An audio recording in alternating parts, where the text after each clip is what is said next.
Hello guys, welcome to Tech Team channel. Hope you guys having a very nice day. In this video I'm gonna walk through how can you update Google Play Store manually. So if you want to update Google Play Store manually, at first just launch Google Play Store. Now after launching it, just click the top right your profile icon.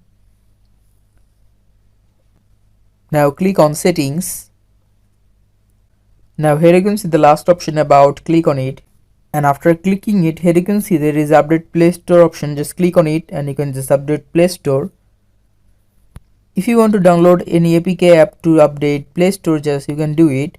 So for that, just search for APK Mirror.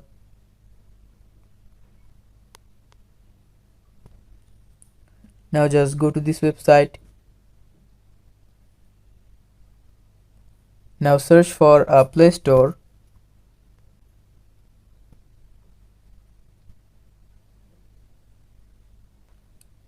After searching it, here you can see the Play Store. You can just download it from here.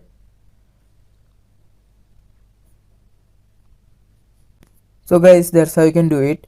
Hope you find this video helpful. If you find this video helpful, then give a thumbs up and don't forget to subscribe Tech Team channel. Thank you so much for watching the video.